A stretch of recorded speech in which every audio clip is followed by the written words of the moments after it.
Very pleased to be able to welcome you today to our paper that's just been accepted for publication, looking at how Hermes have negotiated a new contract with their independent couriers. And before, I'm really pleased to be able to have Marc Meryon from Evershed Sutherland, where he's a partner and head of industrial relations. Marc's been a great person to be involved with in establishing the centre and talking about ideas we should follow, and with Steve Rolf, who is one of the researchers here at Digit Centre. I just wanted to provide a very brief context of this paper, partly that evolved from some of the discussions when we were setting it up and some of the discussions with Marc, and drawing on some of the work from Simon Deakin when we did work on equal pay, and the way they characterise the British system of industrial relations in some extent, and lessons we can learn from those issues around equal pay and their relevance for contemporary regulation of digital platform workers or independent self-employed workers. And one of the kind of characteristics that comes out of Simon's work is the relationship between litigation and negotiation. And in the European context, the UK is quite a highly litigious industrial relations system, not quite like the United States, but similar. And a lot of the literature on regulating these new forms of employment have focused very much on the litigation side, and very little attention has been given to attempts to look at new forms of negotiation. And I think in Simon Deakin's work, his argument was really the two things rest side by side. And I think what we're trying to do with this paper today is to look at how are new forms of negotiation taking place in the context of these very high profiled litigation systems that we're seeing happening. So that's the basic context to try and understand the UK case and use this as an empirical example to understand that development. I'm now going to hand over to our speakers for today, and thank you very much. So I think Marc's first, don't you? Or is it Steve? Thank you, Jackie. It's me, Marc, who's kicking off. So as Jackie said, I'm Marc Meryon. I head up industrial relations at Evershed Sutherland. We're a big global law firm. We have around 70 offices around the world, 5,000 people, and ranked very high in the global ranking. So we're very interested in developments in ways of working. Whilst I'm an employment lawyer, I've spent most of my a career specializing in industrial relations, so at the sharp end dealing with things like strikes and restructurings. And whilst we only act for employers, I should make the point that our aim is to help employers work effectively with their unions where they have unions. But I've spent most of the last 5 or 10 years working a lot in the platform stroke gig economy. And it's as a result of that we became involved with the Digit Centre. I've long believed that fostering links between academia and business benefits both. I've found academic research invaluable in terms of understanding trends, anticipating challenges facing clients. And so we've taken an active role in getting involved with Digit, and we're delighted to be involved with the centre, and very proud to have a place on the advisory board, and delighted also to be involved in this talk today, which is a paper which has emerged from some collaboration between us and our colleagues at Digit. So on to the next slide, if I may, please. And the inspiration for today's session came from an event about 18 months ago, where there was a discussion about the development of new models in which companies using independent contractors were providing benefits to them, which are normally only provided to workers or to employees. And certainly this reflects the fact that we're living in an increasingly fluid world. Existing structures are under stress. And I find it ironic, perhaps, that as an employment lawyer, I spend less and less time now dealing with employees and more dealing with workers or independent contractors. So why are we seeing these new ways of working? Well, there are a number of reasons: the desire to control labor costs, deal with seasonal fluctuations, being able to innovate, reducing exposure possibly to employment protections. But there are implications. There's structural risk for companies that do this in terms of back tax, pay and benefits and so forth for misclassified workers, reputational damage, potential litigation from individuals and unions. and claims to union recognition. So today, Steve is going to be taking us through a study of how companies have adapted new models to meet these challenges, including in particular the Hermes Self-Employed Plus Couriers model, which was announced in February 2019, following a series of employment tribunal claims brought against the company by Hermes. I should add that my firm was not involved in that particular matter. So Steve, I think handing over to you now for the next slide. Excellent. Thanks very much, Mark, and to Jackie as well for the introduction. So our purpose in this paper was to use the case of the Hermes and the GMB agreement as a springboard to think a bit more deeply about why digital labor platforms are increasingly turning to their own provision of what we call privatized social and employment protections to their self-employed labor forces. So bear in mind, the starting point for this paper is that there is no legal mandate for firms to do this. It's something that they've decided to do in partnership with their self-employed labor forces. So we asked the reason, what's the motivation behind this kind of strategic move by firms? So in order to think this question through, we conducted interviews with senior managers at Hermes, with stakeholders from the GMB leadership and with shop stewards, as well as a handful of couriers working for Hermes. And I'll jump right ahead to the findings in case we're pressed for time towards the end. We conclude three major things from doing this research. First is that what I termed just now privatized social and employment protection systems for self-employed workers are emerging in the digital platform economy, and that we see these as evidence of what we call platform governance. That is the shift from state and legal forms of regulation towards privatized forms of governance and regulation controlled by digital platforms in terms of their internal governance architecture.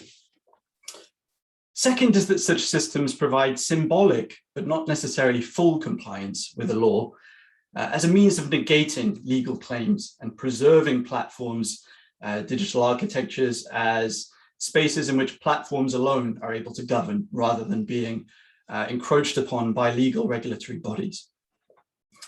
And our third conclusion is that such provision effectively extends the frontier of control of platform management, both at work in terms of control over workers, secondly in terms of the sphere of social reproduction, that is how workers manage their time both in and away from work, and then thirdly, and perhaps most interestingly, over frontline management, that is an intermanagerial conflict which is going on that we can observe through such provision. So I'll expand on all these claims and hopefully come back to these conclusions at the end. First, a bit of background about the platform or the gig economy to clear the ground for our study. Well, self-employment characterizes the UK gig and platform economy as in many other advanced economies. We've seen a sharp rise in self-employment over the past 2 decades of about 30%, which has generated much of what the ONS, the Office for National Statistics in the UK, categorizes as employment, rather confusingly. Not all of this is in the platform or the gig economy, of course. Much of this is going on in the professional sphere, where people are being designated as self-employed rather than employed professionals. But much of this is also going on in the platform economy. So according to a relatively representative sample from 2020, conducted by the University of Hertfordshire, we find about 4.7 million people in the UK working for digital platforms at least once per week. That's in the region of about 14 or 15% of the total workforce. Moreover, we know that the characteristics of these workforces are quite different. Probably a majority of them will be only working for digital platforms either once or twice per week and will be supplementing their income through this kind of work, while a smaller but still significant minority of workers will be solely dependent on their work on digital platforms for their income. There's a presentation by Juliet Shaw who makes that point about a year ago in the Digit Debate series, which I'd encourage people to go back to, which articulates how these two different sets of workers are brought into the same labor market by digital platforms. So by combining algorithmic management, big data analytics, cloud computing, and lots of these new digital technologies What digital platforms are able to do is to facilitate an automatic matching of capital with labour. And this amounts to some extent to an elimination of what Duggan calls the HR function. That is, the need for personal management by a manager is increasingly unnecessary as algorithms take over that task of matching workers with work. Alongside this, we see the widespread use of piece rates in this economy. And this highlights the employment contract and its particular role as a gateway which polices access to social and employment protection systems, things like minimum hourly rates, holiday pay, pensions, and so on, which are guaranteed for employees, but which are not mandated for the self-employed. And Chris Ford, Simon Joyce, Kate Hardy, and others, some of you may be here, produced a pretty important report on this for the EU about 4 years back, which is a springboard for our thinking here. So collectively, we see the use of self-employed labour by digital platforms as representing what Alex Wood and others call a disembedding of labour from the protective systems designed to secure and facilitate its social reproduction. Back over to you, Mark. Thank you. So if we stand back and look at the workforce today, we'll see it breaks down into, I think, 4 different areas. The core workforce, which are employees, the internal peripheral workforce being project workers, the external peripheral workforce being agency workers, and then independent contractors who provide services running their own business and have no employment protections whatsoever. And the law has struggled to distinguish between these peripheral workers and the genuine independent contractors. What the law wants to do is to give limited protections to individuals who are economically dependent and work in someone else's business, and create this intermediate category of worker in between the employee and the independent contractor. But what's happened, as Steve has just been outlining, is the use of technology has enabled companies to develop myriad arrangements which are very hard to fit within the legal framework, and of which have led to new models in which perception and reality have diverged, increasingly complex arrangements which are created to minimize the risk of independent contractors being categorized as workers and thereby acquiring rights. In one of the leading cases, one of the judges made a comment, I think rather out of frustration, and I'll quote, he said, "If the parties agree to create a horse, but instead create a camel, the fact that they intended to create a horse and even call what they have created a horse is of little assistance in determining whether it is in fact a horse." And so what's happened is that for over 100 years, the law has built up and refined a series of common law tests, such as those mentioned on the screen: control, mutuality of obligation, personal service, and integration, to try to draw a distinction between employees, workers, and independent contractors. So we have a rather odd situation in which the common law tests built up through case law are being used to define whether or not someone has statutory protection and rights to be unfair dismissal, minimum wage, or so forth. So the first test is control, and that arose from the assumption that a master had the right to control his servant. However, the emergence of professionals in the 1940s and 50s who knew more about how work was to be done than the person retaining or employing them gave rise to the need for additional tests to determine employment and worker status. And those included mutuality of obligation, which means the existence of reciprocal obligations on the employee to work and the employer to provide work or pay. It also rests on the notion that the contract of employment is something more than a mere wage work bargain. There's a sort of second level obligation of mutual promises as to future performance. Personal service, which is the obligation to perform the work personally. And recently, companies have established arrangements designed to defeat claims for employee or worker status by providing that the individual has an unfettered right to provide a substitute to do the work that they've been contracted to perform, and on that basis, therefore, to argue that the test of personal service is not met. One of the cases on this is the Deliveroo case. Steve, if you could move to the next slide, please. And we've got a list of cases here, but one of these was Deliveroo case, where Deliveroo adapted its model to give its couriers unlimited rights to substitute at any point in the delivery process. They could substitute to anyone without restriction. And that, the court held, meant that those couriers were not workers, and there was evidence that people did actually do that, which obviously assisted the Deliveroo's case, and which meant in turn that the IWGB union, which is listed on the fourth or fifth case down on that page, couldn't then get union recognition because the couriers were not workers. Another of the cases listed at the bottom of the page was the Uber case, which went to the Supreme Court early this year. Obviously a very important case, upheld the claim that Uber drivers were workers, and decided that the contractual terms drafted by Uber should not be the starting point for determining whether or not someone's a worker. Noted that those terms might indeed defeat the purpose of providing protection to the drivers, and that any terms used in the contracts to classify the driver's status were of no effect and should be disregarded. And the approach there was to look at the facts, the degree of worker subordination and dependence, the degree of control exercised over their work were key tests in determining whether or not the individuals were workers. So the slide here has got a whole series of cases. There are indeed numerous cases on this topic, but increasingly the courts are looking at the reality of the situation rather than the documents that are used. And also important to bear in mind that perhaps rather oddly for non-lawyers, the legal test of whether or not someone is a worker depends upon the act that you're looking at, and the test varies from act to act. So someone might qualify to be a worker for discrimination law purposes, but not for some other purpose. So I will pause there because that's enough of the law, and move back to Steve, who's going to take us through the rest of the case study. Thanks. So as Mark outlined quite helpfully there, I think what we have at the moment could be fairly characterized as a kind of regulatory confusion, with different cases coming to different conclusions about this question of employment status. So in the interim, the question is, what do other social actors do?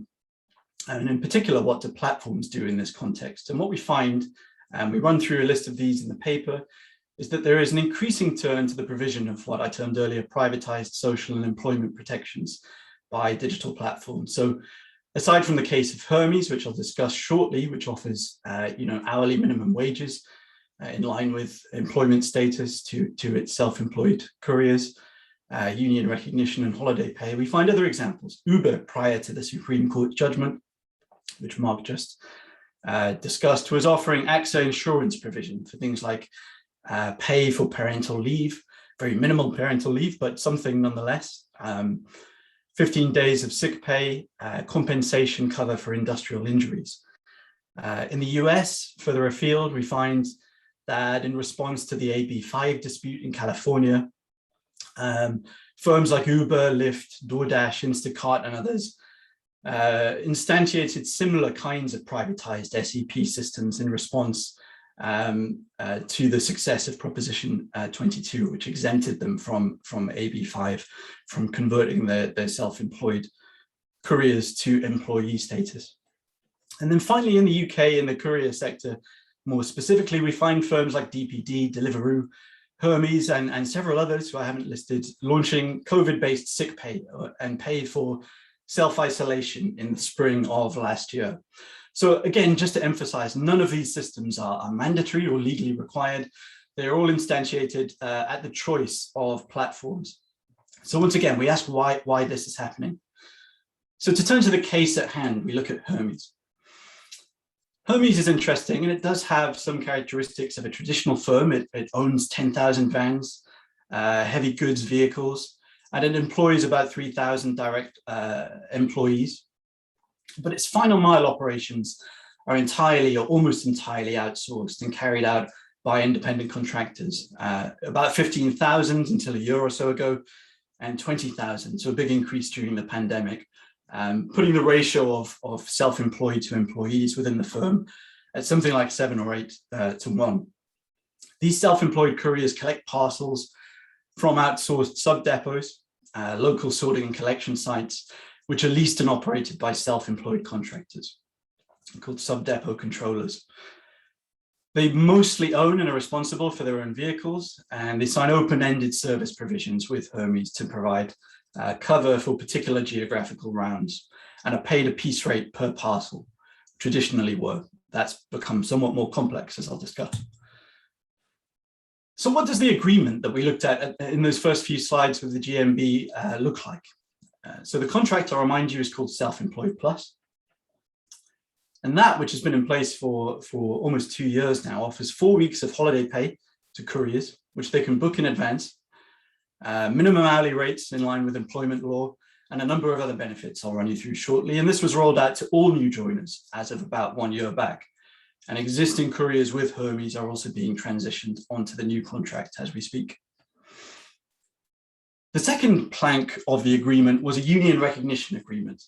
So this gave rise to a network of shop stewards amongst the self-employed Hermes couriers, organized, I'll remind you, by the GMB, who have free access, more or less, to depots to go and recruit for the union, along with an institutional framework for collective bargaining and negotiation, comprised of a joint national negotiation forum, comprised mostly of pay discussions, a joint national consultation forum for other consultations on conditions, and also regional and divisional consultation forums at the local level based around the country.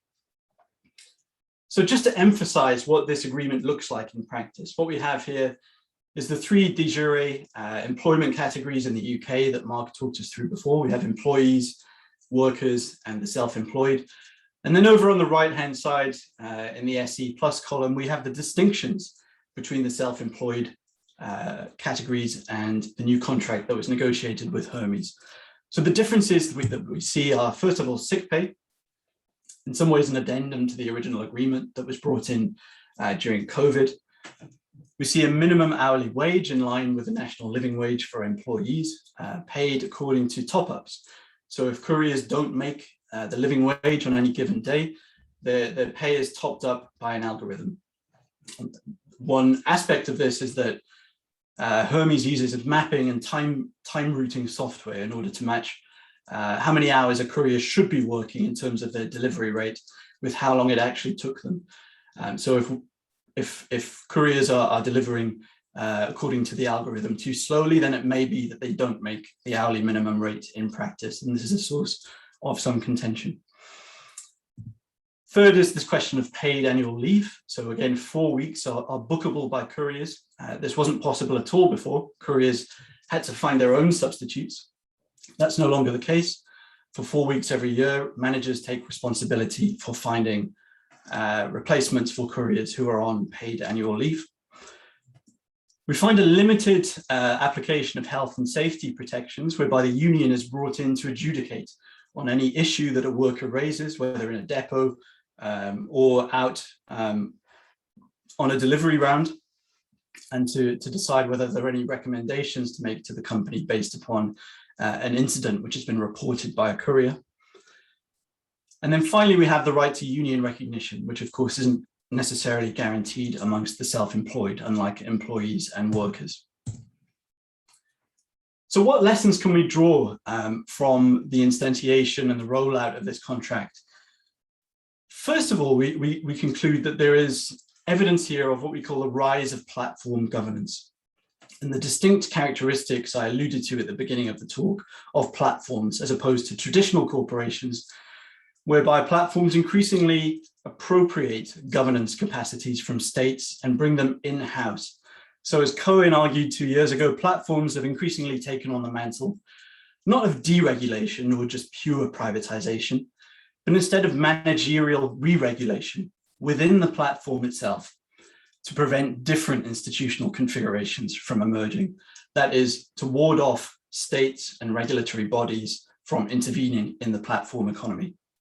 So we conclude that private SEP provision in this case presents an example of symbolic compliance with the law by extending a tranche of SEPs that resemble, again, which don't actually match statutory norms for worker status. Hermes have demonstrated an ability to ward off any potential regulation in the future. So SE Plus was designed in collaboration with a senior QC according to a Hermes manager with the goal of making sure that couriers stay self-employed for tax purposes and for employment law purposes. Second is the way that SE Plus and the union recognition agreement bypass the court system, and this offers mutual benefits, of course, to the firm in order to avoid future litigation, but also for the union. As one GMB official told us, I'm loath to hand over money to lawyers. In turn, the agreement means that we're able to spend more money ourselves in recruiting and getting the support of grassroots couriers, rather than fighting potentially very expensive legal battles. The second conclusion that we draw from the evidence that we surveyed is that there is an example here of an emergency form of corporatism which emerged during the pandemic in particular. Now, this was an unexpected consequence of the framework that was put in place following the negotiations over the new contract and the recognition agreement from 2019.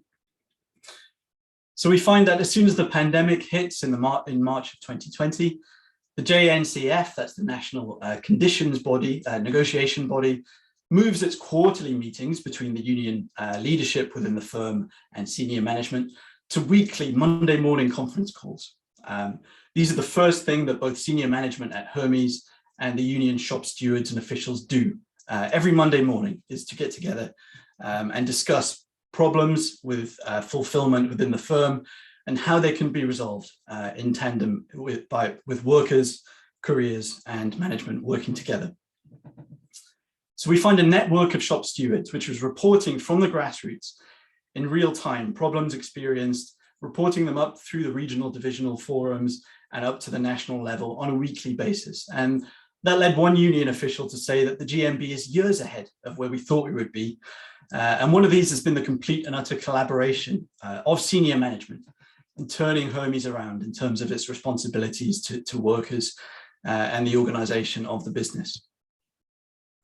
Second, and a consequence of this transformation of the perspective of management, is that we find effects in terms of legitimation and reputation building of the firm. So one shop steward told us that when we talk to the company at the very top, they will not tolerate poor management, and they actually have new clients talking to them because they have, and they're perceived to have been within the broader business world, to have cleaned up their act in terms of potentially poor labor practices that were taking place before.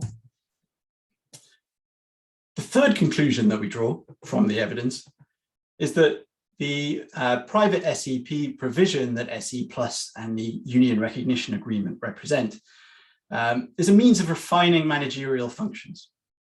And there are three aspects to this that I'd like to talk through. First is that managerial functions in terms of senior management, the control over lower tiers of the organization are heightened by the fact of the union being in dialogue with senior management on such a regular basis. So one union rep told us that we have cleaned up sub-depots with poor management. We found out weaknesses in the business process, and we've escalated those to senior management, and we've persuaded them to send out instructions to sub-depots in order to improve the functioning of the business at the lower tiers. So there's an interesting kind of three-way dialogue between grassroots trade unionism, senior management, and their relationship with lower tiers of frontline management going on here. Second is the refinement of managerial control over workers. So there is increasing time discipline exerted in exchange for the minimum hourly rate top-ups that I discussed, the use of the algorithmic and time management software, which maps routes for workers and calculates how many hours they should be working to fulfill their route, offers customers the ability to have things like hourly time slots to expect their delivery and the possibility of rescheduling deliveries, for instance. So this greater control over workers' time is instantiated in exchange for a guaranteed minimum hourly rate. On the other hand, we also find additional control over the use of workers' time beyond the workplace. So as workers accrue leave in exchange for a lower per parcel rate, they're in turn incentivized to remain with Hermes for the long term.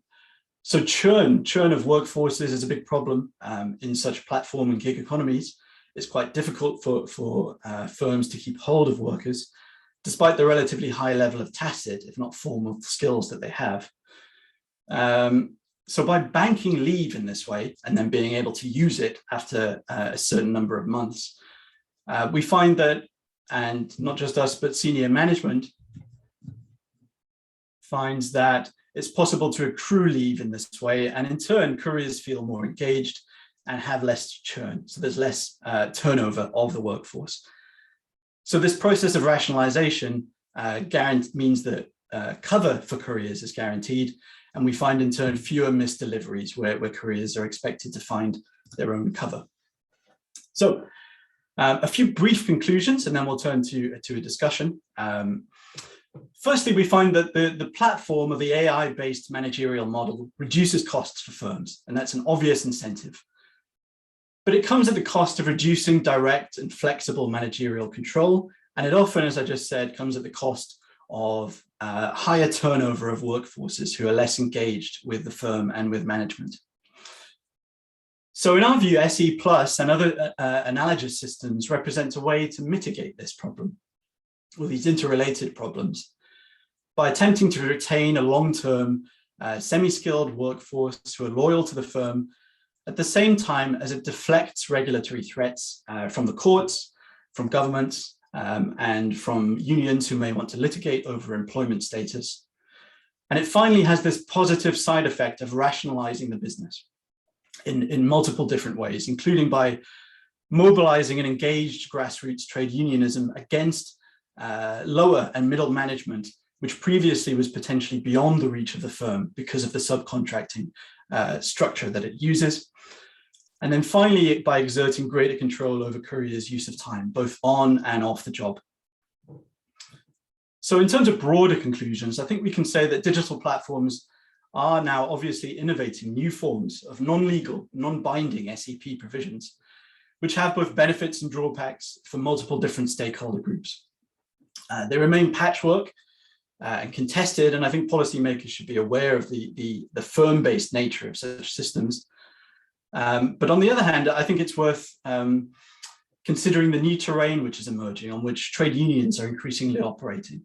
And I would perhaps predict in this context, it's not a firm prediction, but I think we might expect that there will be a shift in the future from conflicts simply over de jure employment categorizations to struggles within platform architectures over things like de facto employment statuses.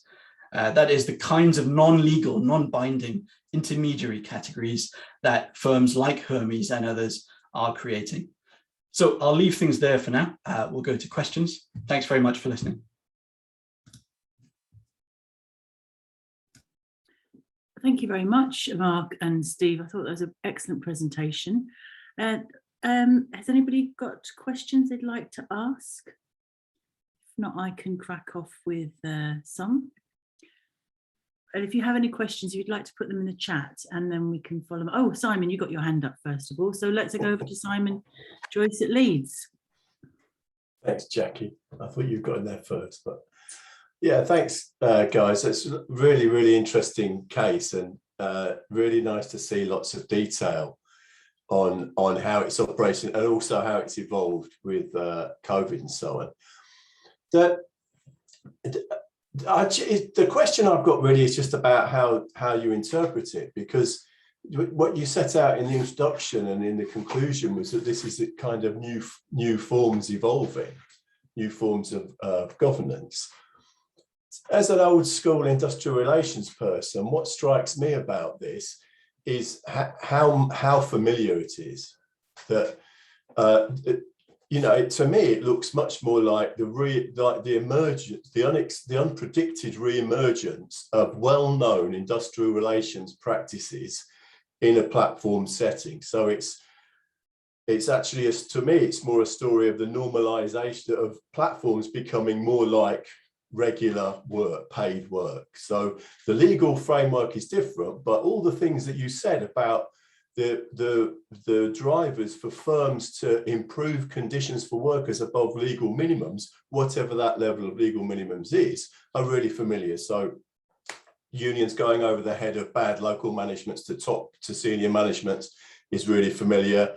The use of increased pay and holidays and so on to reduce churn, to retain skills, all those kinds of things. The importance of pay as a method for controlling labour is, you know, in the platform stuff, it's all about algorithms, but in industrial relations literature, pay is absolutely crucial for systems for controlling labour. And yeah, and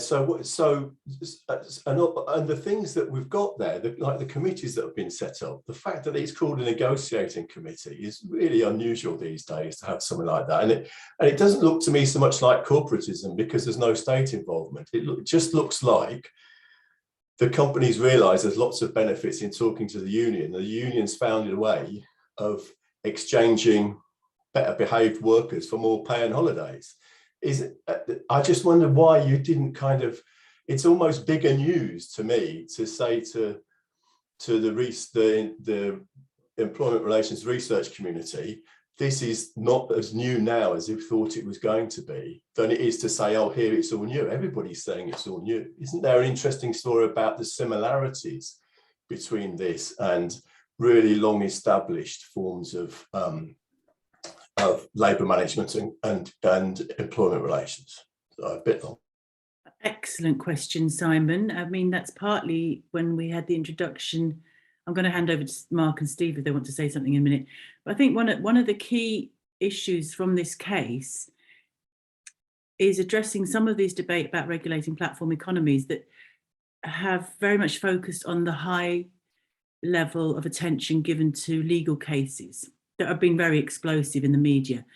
And a lot of the debate is all focused on that, in the same way that there were some really massively high profile, multi-million pound handouts in relation to equal pay cases not so long ago, or issues around regulating part-time work and discrimination back in the 1980s. And I think what's interesting about this case, it illustrates what you're saying about some of the characteristics of the UK system. It has, on one side, this highly litigious system of industrial relations, and at the same time, it has that history that you've just talked about that's been revived. But that side of it hasn't been given very much attention to date in the debate about regulating platform workers. So I personally wouldn't disagree with you.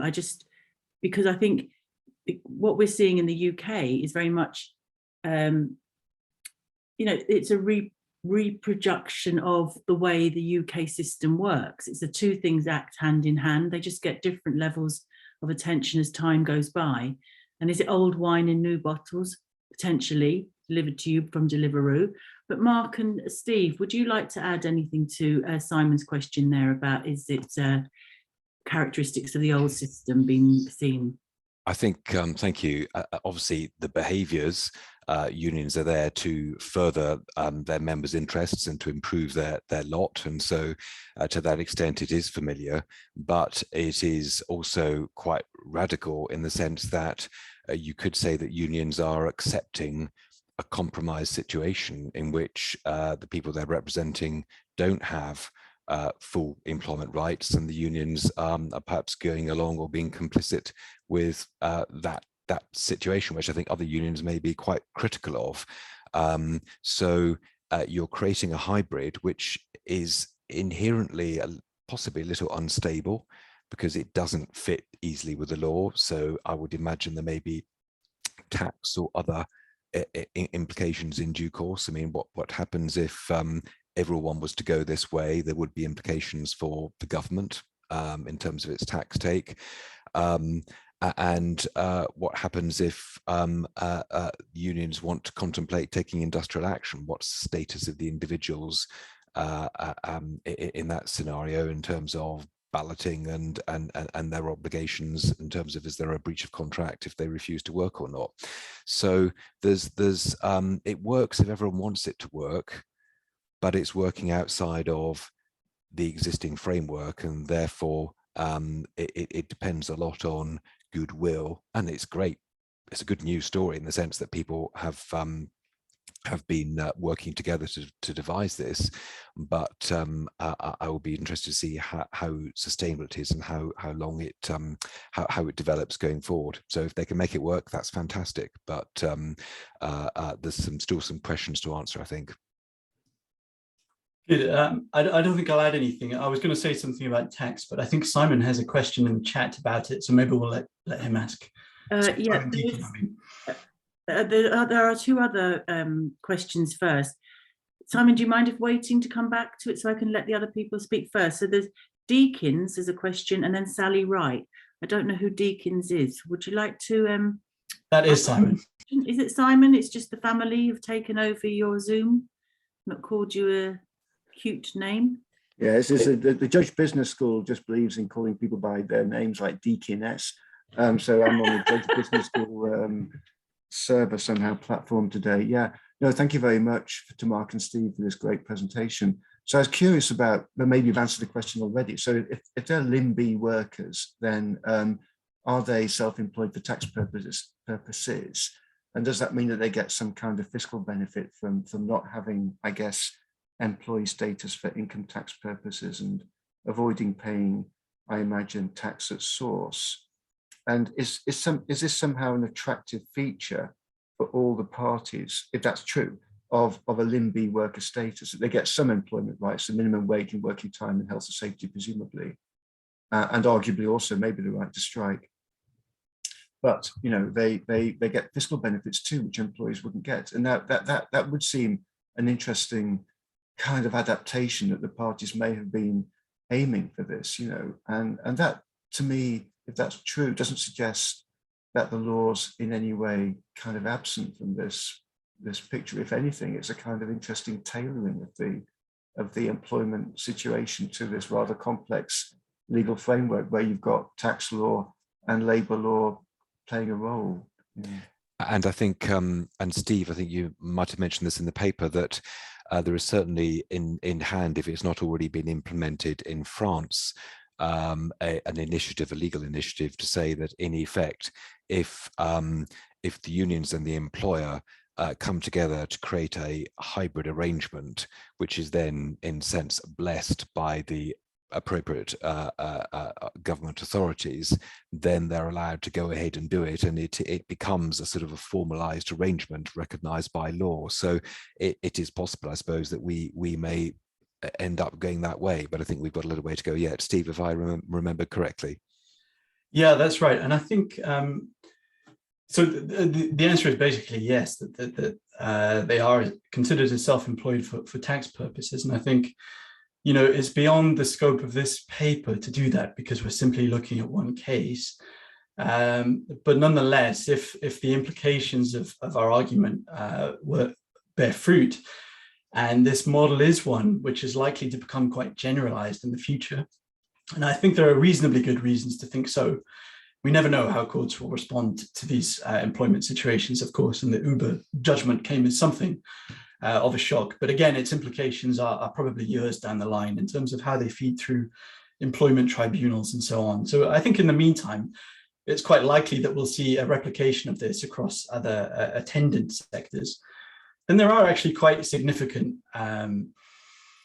problems presented for, you know, national insurance systems, because suddenly, instead of a blanket system which covers everybody, which everybody pays the same rates into and has the expectation of the same benefits that they're able to draw from, we have a piecemeal patchwork of different systems which are tied to particular firms. It raises all kinds of problems about what does that do to labor mobility, I think, which is another question that's not been well answered at all. But the portability of benefits between different platforms is a very serious question which hasn't been resolved at all. So I think down the line, we're likely to see movements into questions about, you know, can I take the leave that I've accrued at Hermes and then transfer it to Deliveroo, for example, if I decide to switch to another platform. So I think if what we argue is correct, and I think there are reasons to think it is, then I would say it follows that there are aspects of this situation that are quite new, and that would bring into that would raise all kinds of serious questions about national taxation, insurance, and social benefit systems that have been basically closed by the existence of employment contracts for decades. But again, we can't do that in this paper. This is one case, not a more general paper. Okay, just thank you very much for very interesting answers. Can I just let Sally Wright, you've got a question, Chris Ford and Rachel. Would you like, Sally Wright, would you like to turn on your mic and videos? And would you like to introduce yourself, please, as well? Sally Wright, Senior Research Fellow at the Warwick Institute for Employment Research. Thanks so much, Mark and Stephen. It's really interesting. I'm just wondering whether these sort of new types of private arrangements, what it means for health and safety, and whether or not if GMB has set up the network of stewards. You mentioned that they sort of can bring to the attention of the company and the depots problems, but did you come across any sort of involvement of the HSE, or is there anything you can shed light on in terms of workplace safety? It's a great question. It's something I struggled to get much detail on. I guess for perhaps obvious reasons, the firm was not eager to talk about these kinds of incidents at work. And the union reps that I spoke to didn't have direct involvement in handling them. Nonetheless, they'd come across them. And so, therefore, the basic logic of the agreement is that you don't involve the HSE or any other public bodies, because it's designed as a purely internal regulatory forum between the union and management. And therefore, if there is an incident, to the best of my understanding, based on the people I spoke to, this is raised at a regional forum initially. It's potentially resolved with local managers if it's a relatively small problem.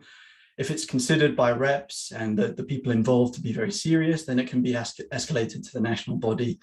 And the firm has committed itself to investigating and drawing recommendations based upon the incident. So I suppose a short answer is no, that the intention here is to freeze out. And it's another example, I think, of this attempt to freeze out any kind of regulatory oversight by public bodies and to keep things in-house, which of course has some potential benefits. And it's quite possible that having a union reporting these things rather than an external body has some benefits for couriers themselves, that they have more autonomy over how the dispute is handled and resolved and so on. On the other hand, there are obviously problems and weaknesses with the model that doesn't bear any kind of public oversight whatsoever. Mark, do you have anything you want to add, or shall I move to the next question? No problem if you don't. Sorry, nothing from me. Okay, no problem. Chris Ford, do you have a question? Would you like to introduce yourself as well for those who don't know you? Hi, Chris Ford. I'm Deputy Director of Digit and lead of the Data Observatory at Digit at the University of Leeds. Thanks, really interesting presentation. So much interesting points here. And it's one of the things that was raised in the by Mark in the in one of the answers to the question, where you sort of described the union's position as perhaps a compromise in this place. And I just wondered how much that was it was a sort of deliberate approach by the union. Is this something that they've looked at the terrain around social protection and thought, okay, what's possible in these circumstances? It's perhaps not ideal. And have they gone into it with this sort of open eyes, or that this is the best that they might be able to get? Or is it something which might be used as a springboard for leveling up around social protections? So the way I see it, it looks like there's almost this vacuum around sort of social protections in the middle. You've got, on the one hand, the employers, this symbolic compliance, an attempt to exert greater control to minimize regulation. You've got unions who are sort of adapting to this position. Is that sort of locking in very low patchwork approaches to social protection, and have the union, is the union in this case gone into it with open eyes? And then just a very quick comment more than anything, you mentioned at the start about the HR implications of this and the disappearance of HR. And I think what's really interesting in the last couple of slides was the sort of re-emergence of and the importance of HR issues, but those being pushed down very much to the middle manager and the line managers, in this case, assuming more responsibility and giving them greater control at sort of middle and junior management levels. So I just thought that was an interesting finding from the study that you've put out there. But yeah, really interesting. Thanks very much. I think, and thank you for the question. I think it's important to bear in mind that unions are, in one sense, businesses. They need to grow their membership in order to campaign effectively and to make their mark. And therefore, from a union perspective, anything which is going to facilitate it growing its membership is a good thing. And so having visibility in the workplace and I guess a degree of recognition is going to facilitate that. So from the union's own agenda, anything which gets it a foothold and an ability to build is a good thing. Of course, it doesn't necessarily mean that the union will stand still. And who knows, in 5 years' time, the union may decide that actually it wants to take a slightly different tack. This is a dynamic situation, so it doesn't surprise me that a union has gone this way. It obviously did so with its eyes open because it had been involved in lots of litigation, which then gave rise to this. Other unions really taking a more syndicalist approach, IWGB being one which I think did comment on the GMB stance in this case, might still adopt a more traditional approach, should we say, of resorting to litigation or industrial action to further their aims. So you take your pick, but no, it doesn't surprise me. It makes perfect sense from my perspective. I'll just add very briefly, I think, to some extent, everything is a compromise, I suppose, but it's certainly a contested compromise. And I went into this research having read criticisms of the agreement from people like the IWGB that Mark just referred to, and others who regarded it as something as a bad compromise to be made by the GMB on status. And speaking to the union leadership, my perspective was changed slightly. I think Mark's characterization of this as a dynamic compromise is quite a good one, I think.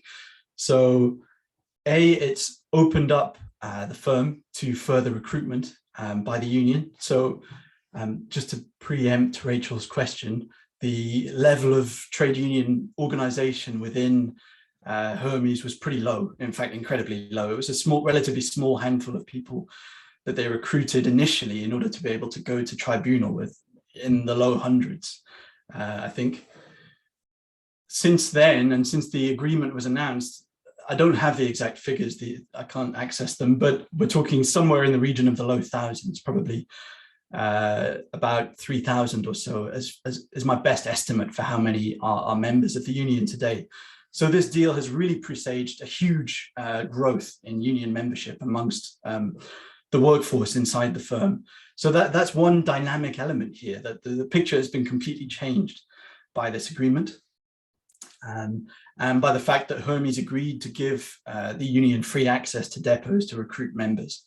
I think in absence of a deal along these lines, that wouldn't have happened. Perhaps they would have won worker status amongst the entire workforce. But I don't think they would have won the right to organize it in that kind of explicit and continued way down the line. The second dynamic element, just very briefly, is that now the union is negotiating annually on pay, conditions, and is trying to put in place a pension scheme and parental leave for couriers too. That's just become public knowledge over the past few weeks. So, this is an expansionary deal. It's not just what was on offer that I just noted, but it's likely to grow. Of course, again, this is contested, and there's no guarantee that we'll get there through those negotiations.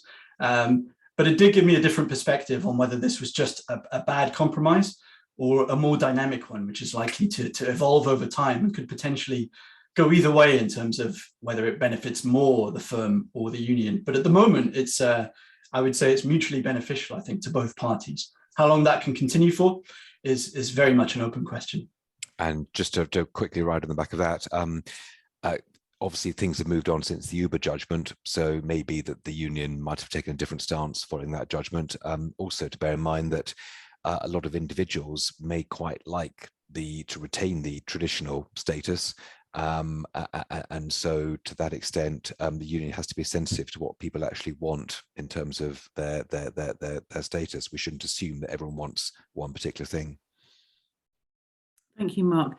Rachel, as a former GMB recruiter, would you have anything you want to follow up on that question you asked, nice and simply? I mean, in terms of what Steve said, I probably completely agree in terms of wanting the kind of foot in the door and a route to organising. And I would wonder whether they might now be also looking at recruiting Hermes employees, and whether in the future there might be a campaign around a two-tier workforce that they would want to kind of launch. But certainly in terms of organising, it's much easier to do that when you've got an agreement to build upon. So yeah, I agree with Steve. Thank you. Okay, thanks very much, Rachel, for that. As a person with a lot of experience recruiting people early in the morning and late at night, I know. Now, Maria Savona, would you like to ask your last question I have for this afternoon? Maria, would you like to introduce yourself briefly to those who don't know you, maybe? Oh, yes. I'm based at Spruce, Sussex, so close to Jackie and Stephen. And I must apologize. I was teaching and I joined really late, so I missed basically all the discussion, all the presentation, but I think I know more or less what the paper is about.